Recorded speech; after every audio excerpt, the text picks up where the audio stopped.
Our presentation is going to be on our simulation experience for our HR course. My name is Natalie Halfaker, and I was the team leader and head of decision making. My name is Emma Linville. I was a member of the team, and I was the head of incident memos. My name is Kayla Roberts, and I was head of homework assignments. To start us off with a little introduction, I'm going to discuss our overall approach to the course, which was centered around the idea that strategic employee-centered practices tend to drive preferred business outcomes.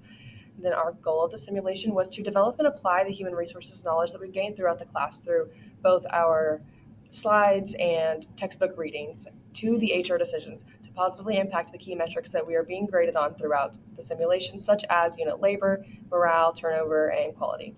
And then our core strategies were to promote internally, to boost morale and loyalty, manage our compensation carefully to balance cost and retention, and prioritize training investments to improve our overall quality. So with unit labor to keep costs efficient, we implemented hiring mainly from within through promotions. When hiring externally, it causes unit labor costs to increase due to efforts in recruiting, training, onboarding, and because a higher salary is normally desired.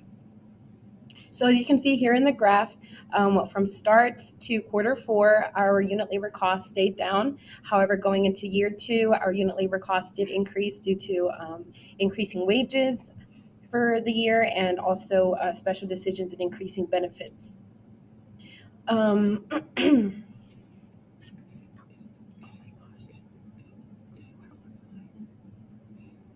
Another action we took was to keep wages and benefits untouched for most of the 3 years. Over the span, it was increased once a year by 0.5% to 1%. Providing an annual raise helps keep unit labor costs down because replacing an employee can be estimated to be 20% of the employee's annual salary, making a raise seem much more affordable. Other actions include only hiring the hands needed and not going over the projected resignations, and hiring unnecessary help. This went hand in hand when training employees because there was not an excessive amount going into minimum training when it wasn't needed. So furthermore, here in unit labor costs, we see that this graph shows us our production over the 3 years. So from start to the end of the 3 years, our production continually progressed to increase. Going into morale, to improve and sustain employee morale, organizations must prioritize fair treatment, effective communication, and meaningful work environments. Throughout our simulation, several strategies were used to support morale, promoting from within, offering competitive wages and benefits, implementing quality and safety training, and also adopting most available employee programs. For example, consistent internal promotions fostered trust and recognition, while modest wage increases expanded health benefits, which signaled respect for our employees' well-being. Investments in training, especially for managers and safety, boosted both morale and productivity. Additionally, implementing programs such as orientation, participation, and organizational procedures help cultivate a positive workplace culture. These actions align with human resource principles, which are found in our textbook, which emphasize that job satisfaction and morale are heightened by fair policies, ethical practices, supportive leadership, and opportunities for advancement. So here in the graph that we've incorporated, we can see how morale continually increased over the 3-year period and how this correlates with absenteeism lowering over the 3 years and how productivity increased. So we see how this greatly impacts the workplace. Going into turnover, over the course of the 3-year simulation, our team implemented a variety of strategies to improve turnover and retain top talent, aligning closely with principles outlined in the HR literature. We consistently promoted from within to foster loyalty and engagement while only hiring externally at entry levels when necessary.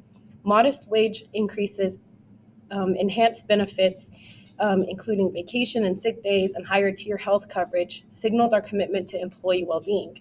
Training was prioritized, especially for managers, safety, and also for our new hires. To reduce turnover by building a more competent and confident workforce. Additionally, we, in our special decisions, such as whenever we implemented a zero tolerance policy, supportive, valued employees like Harddeep and we introduced a 360-degree appraisal system, which promoted fairness and transparency. These efforts reflect best practices discussed by Valentine et al. In the literature that we read, who emphasize that organizations must create satisfying work environments to minimize turnover. So here we can see that in the graph how our turnover was good in the first year, but it did increase in the second year, but by the last year it started to decline again. And here we just have the real world example from Starwood Hotels showing that employee engagement directly linked to customer satisfaction, and how this reflected in our simulation by employee feedback and aligning HR strategies with business goals and consistently prioritizing employee needs to reduce talent loss. And this just shows the payroll, how it changed, and how that impacted our growth in the simulation. Okay, so I'll be talking about quality.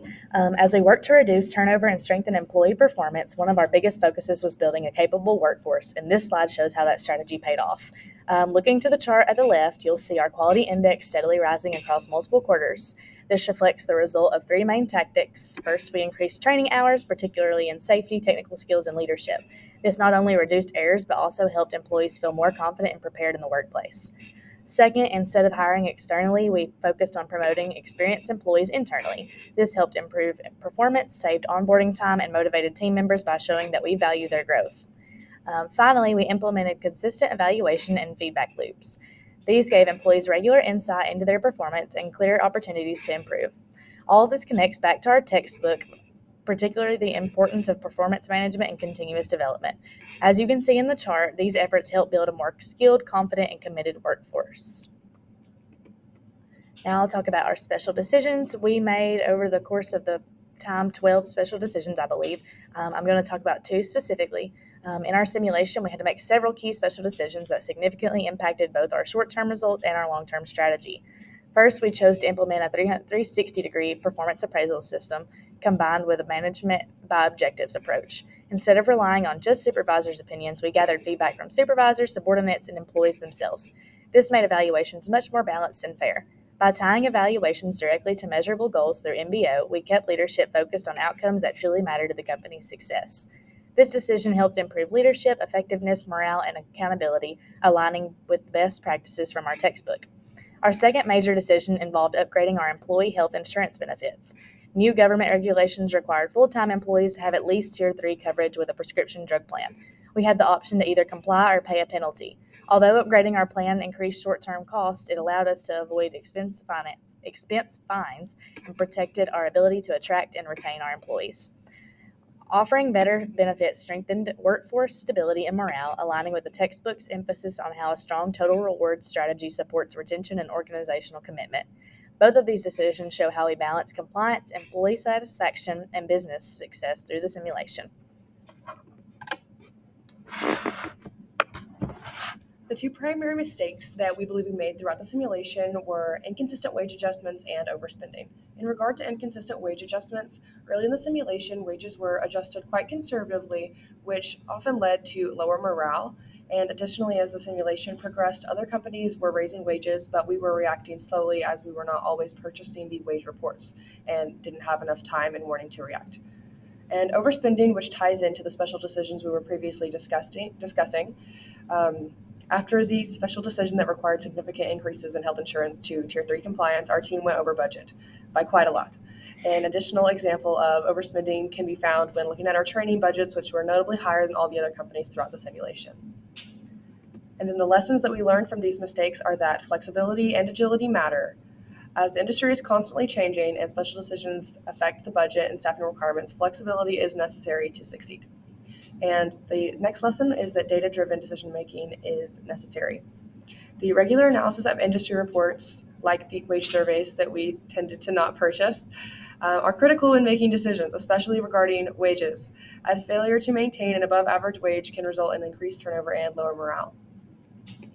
And then to conclude, a summary of our achievements. We were able to control our unit labor through efficient scheduling and promotional-based hiring, improve our morale by emphasizing internal promotions and competitive benefits, reduce turnover significantly by investing in employee training, and increase our quality through targeted technical training and management development. And then our final key takeaways are that employee investment yield operational stability, satisfied employees directly improve productivity, morale, and quality. The next takeaway is that long-term thinking is often best. It's easy to think short-term to lower unit labor costs, but balancing the short-term cost management with employee development tends to result in stronger overall performance. And then the last key takeaway is that mistakes are opportunities for growth.